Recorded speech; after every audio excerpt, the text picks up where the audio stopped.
Don't laugh, only half of what I said was a joke. Every Catholic knows he could have been Pope. Hey everybody, it's me, your buddy Dave, the host of the Dark Stuff channel here on YouTube. Thanks a lot for checking out my latest video. In my newest edition of this year's week, which is probably turning out to be more like this year's month, we're going to be doing a wrap-up of everything in Dark Stuff world. We just saw a little clip of MJ Lenderman, one of the big buzz artists of the year. Caught that concert last night. I'll be giving you a little bit of a review coming shortly. Before we get to that, though, let's give you a little taste of what else is going to be on the episode.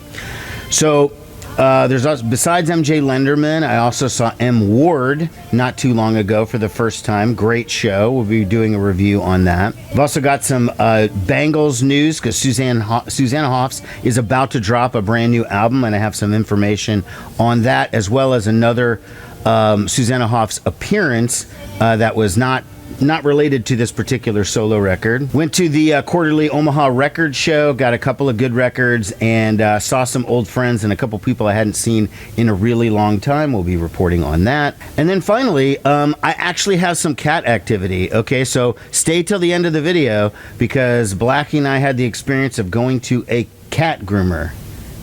I've had cats for 30 years. I've never been to a cat groomer. This was a pretty fun experience.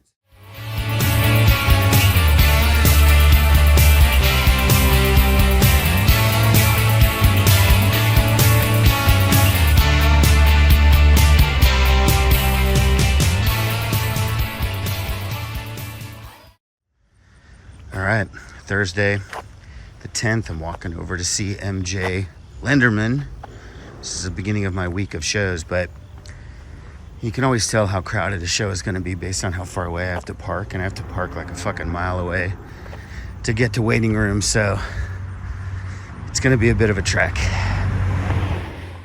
I've got a funny face.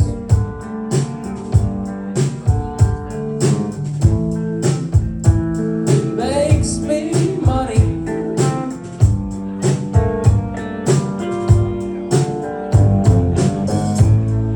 So you say I've wasted my life away.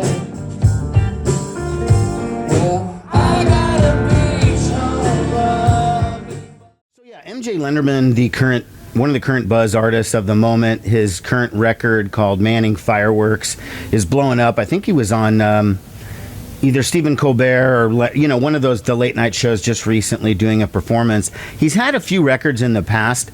I have to admit that I didn't really know who he was until this year, and the first time I saw his name was as a featured guest on the new Waxahatchee record. On her first single, it was a featuring MJ Lenderman, and I was like, oh, who's this MJ, Anyways, I really like the record. He's getting a lot of comparisons to he's like the new Neil Young or the new Paul Westerberg or whatever. Be wary whenever you hear the new Dylan, the new Neil Young, the new whatever, people jump up to this super high expectation and go, that's not as good as Dylan, Give us a break. The guy's 25, okay? Opening the show was Ryan Davis and the Roadhouse Band. Pretty good band. I mean, I'm mostly going to note them because the singer, I guess that's Ryan Davis, was wearing a Deicide shirt. If you can imagine how indie and whatever this show was, and I have the singer of the band wearing a shirt that says Deicide, it was pretty funny. But yeah, I enjoyed the MJ Lenderman show. I did say it was a little bit more subdued than I was kind of expecting. I thought it'd be a little more rockin' considering these guys are younger. They're in their mid-20s. And I thought it would have been a little more electric than the records maybe, but either way, it was an enjoyable show, and perhaps if I really knew the tracks more, I might have liked it more. But I didn't dislike it. I didn't love it as much as some of the other people in the crowd. The crowd, it was pretty packed in there, and most people seemed to enjoy it quite a bit. At the MJ Lenderman show, I ended up bumping into David Nance, who was there, and we chatted for a few minutes. I hadn't talked to him for a while. I've known him for a long time, and we started talking about different stuff that's going on, and I told him that I'd finally seen Rosalie last summer and how great it was and everything, and that, Rosalie is playing next week from when I'm taping this, opening for Mdu Mokhtar. I hope that's how you pronounce it correctly. And he informed me he's not going to be there. He's not playing with Rosalie for the rest of the year. He's taking the rest of the year off from touring. He said that he has a young child, and he was just going to do the domestic scene for a while. And I was like, oh, that's cool. It was interesting. He's not going to be at the Rosalie show, but I'm going to be there anyway, so I'm going. Okay, it is a new month, and so that means I have a new Dark Stuff playlist. Okay, the Dark Stuff playlist for October features Rush, Snowmen, Deep Sea Diver, Van Halen, Billy Gibbons from ZZ Top. I've got Taylor Swift, Paul Westerberg, Golden Smog, Ezra Furman, Judas Priest, St. Vincent, CJ Ramone, the Motorheads, the Buckpets, who I just mentioned. Kiss is on there. Some new Jesus Lizard, some Ty Segall, Ringo Starr, Def Leppard, Long Wave, Beck, Nada Surf, Rilo Kiley, Talking Heads, and more. The link is down below. I do these every month. I make one for Apple Music, which is my preference, and Spotify, which is an evil necessity, but still. I was mean, I was bad, but I ain't never had nobody like you. Times before that, I was crazy. I saw the dark side of the moon, and the stars in the sky, they never caught my eye, 'cause I had never had nobody like you. Oh, I ain't never had nobody like you. That was M. Ward, who just performed here at the Waiting Room not too long ago, and he said at the show that it was the first time in 15 years that he had been in Omaha. I found that really hard to believe, but I suppose it's accurate. I mean, he does have a connection to Omaha, and he brought that out because he's made albums in Omaha before. The Monsters of Folk project that he did with Connor Oberst and Jim James from My Morning Jacket was recorded in Omaha. So he has a lot of history here, but he did acknowledge, yeah, it had been 15 years since he'd played here. So I'm only kind of a moderate M. Ward fan. I do like his records. He's out there touring right now on a best of greatest hits package called For Beginners, the best of M. Ward. So he was playing a lot of the old hits, Chinese Translation and Magic Trick and Never Had Nobody Like You, that kind of stuff, the oldies. And that was really good. As far as when they got into some deeper cuts, I went with my friend Shelley from Rock and Roll Book Club, and she knew pretty much every one of the songs.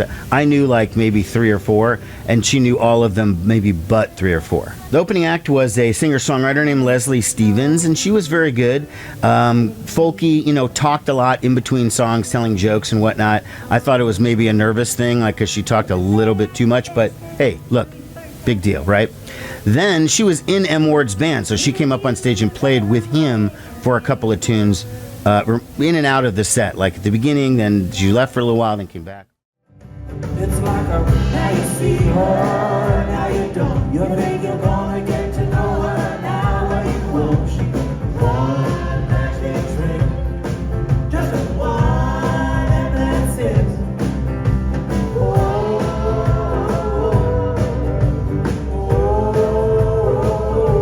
She disappears.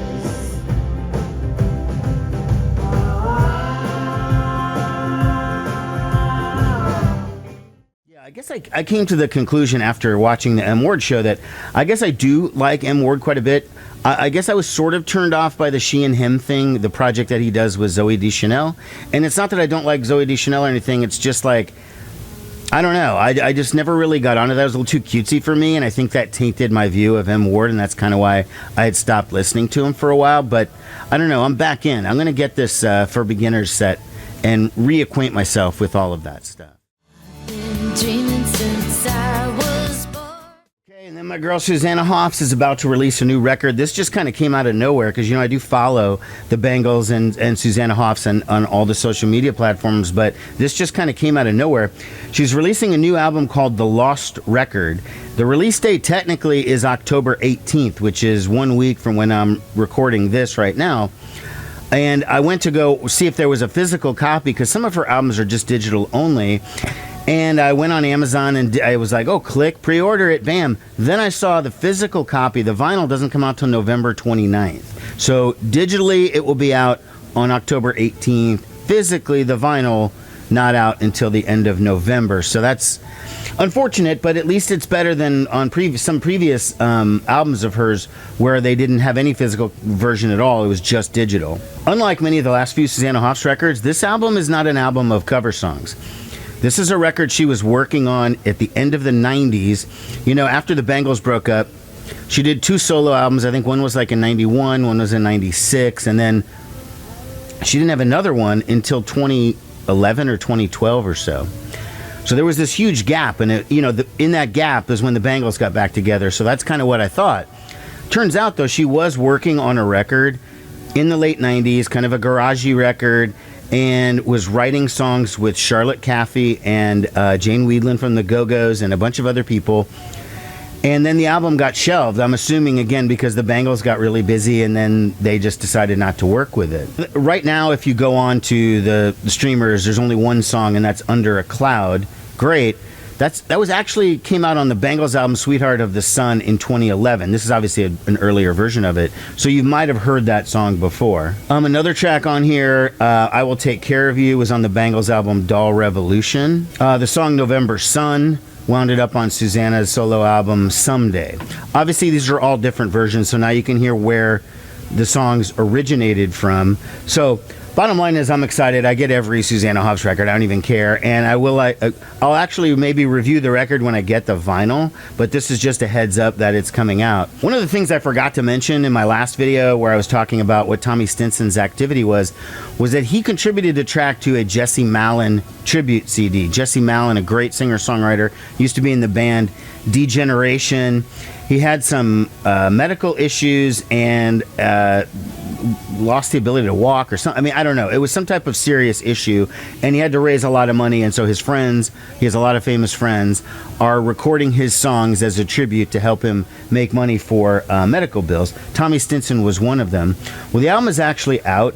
It's called Silver Patron Saints, the songs of Jesse Malin. I've only streamed it so far, but it was really good. I'm only familiar with a couple of Jesse Malin songs, but I was liking almost this whole thing. It's got Susanna Hoffs, of course, that's why it's a tie into Susanna Hoffs, Tommy Stinson. But Bruce Springsteen, Billy Joe Armstrong, Dinosaur Jr., Alison Mosshart from The Kills, along with Wayne Kramer, Tom Morello, Steve Van Zandt, Mike Watt, Lucinda Williams and Elvis Costello do a track, The Wallflowers, Spoon, Butch Walker, The Hold Steady, Frank Turner, Graham Parker, Alejandro Escovedo, Ian Hunter, a lot of other artists, Low Cut Connie, people that I didn't even know. I listened to the entire thing. Rancid, Gogo Bordello, Willie Nelson is on. Willie Nile, not Willie Nelson. It was really, really, really good. Fantastic. I have such a new appreciation for Jesse Malin as a writer now that I've heard how great these songs are. I mean, just one after one was great, but I am mainly mentioning it to you because of the Susanna Hoffs tie-in. Okay, so I did go to a record show recently, the Omaha Record Show. They do them quarterly over at the Firefighter Union Hall here in Omaha, not too far from where I live, actually. Now, I only scored a couple of things. I didn't get too much, but I did get this copy of Styx Caught in the Act. This was their 1984 live record. Not exactly the greatest live record. I've had the home video since I was a kid, but honestly, I'd never actually seen it on vinyl. So, $10 for a double album in really good shape. I was fine with that. The other thing I got was a vinyl copy of the very first Buck Pets album. Now, not a lot of people remember these guys, and it's a gold stamp promo there, but again, it's only of limited value to people because how many people still remember the Buck Pets? These guys were awesome. I remember going into Homer's, and one of my friend's older brothers worked there, Todd, and he was the one who was like, "Oh, you like the Replacements, huh? Buy this Buck Pets." Now, they don't really sound like the Replacements, but it was fucking awesome, the record anyways. So I saw a lot of old friends there and people that I hadn't seen in a while, so it was good kind of catching up with people.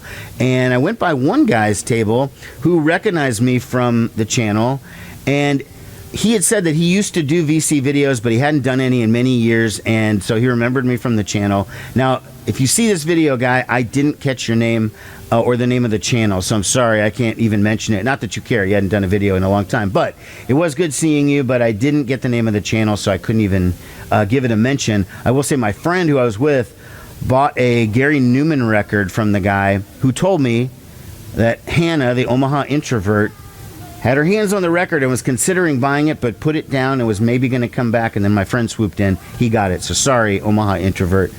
You're out on that one. I mentioned Jane's Addiction briefly in that thing about the buck pets. And I was going to say, I was going to talk about the breakup because it was so just insane how it happened and the fighting on stage and all that. But it's been a long time since that happened, so I don't really have anything relevant to say. And Todd from Lost Mixtapes already beat me to it, and he did like a 2-part episode on his thoughts on Jane's Addiction and everything. And when I was watching it, I was just going like, yeah, exactly. Yeah, right. Exactly. So he and I are pretty much 99% on the same page as far as Jane's Addiction goes, so I guess there's really nothing left for me to say. Sad ending to an amazing band, and the one thing I will say is when they first got the 4 of them back together and they did some shows over in England, and the first video of it leaked, and it was on YouTube, and I watched like the first, I think it was Ocean Size and maybe one other song, and I was like, it sounds like Jane's Addiction again. It sounds like Jane's Addiction again. Just getting Eric Avery back in and having all 4 of them, that was the sound. And unfortunately, that volatility was just too much. Didn't work. I forgot to document your visit, Blackie. Yeah, it's July 30th, 1990. Hey. Last up, we finally had some activity with the cats, okay? Well, at least one of them. So Blackie, when I'm taping these videos, is normally like right behind me. You can see the blue neon there, and it's kind of on the floor in a pile. And so she kind of gets herself all, you know, wrapped up in it. She might actually be there right now. I'm not even sure. She had these hair mats on her back, and they were sticking up, and they were really just like gross, and I don't know where they were coming from. And the general consensus is that she couldn't reach those spots when she was grooming herself. You know, cats are really into grooming themselves, and that she was getting overweight and couldn't reach those spots. Well, I don't know, because I saw her grooming those spots and trying to rip the mats out with her teeth. So I'm like, okay, there's something up. But either way, we got to get rid of those. And what am I going to do? I'm uncomfortable shaving or cutting with a cat, so I didn't want to do that. So I called a place called the Grand Feline Hotel and Spa here in Omaha, and they do cat grooming.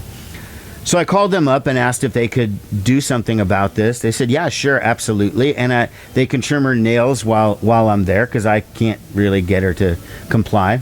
So even though the cat was screaming like she was being murdered in the car ride from my house to the spa, the groomers, it ended up being a really pleasant experience. We go in there and everybody's super nice. They do boarding, which is interesting to note. And I saw the little rooms, and they're like little cat hotels. I mean, they're great. They're not super expensive either. Just like, I think it was like $60 a day or something like that, which is not nothing, but it's not outrageous considering the rooms look pretty nice. So after only waiting about 5 minutes, they brought Blackie back and shaved off the little mats. It took like 2 seconds, and then they trimmed her nails. That took another 2 seconds, and then they didn't even charge me for the hair matting because they said it was so little. Like, it seemed extreme to me. She had like 4 or 5 just big ones, and they were gross.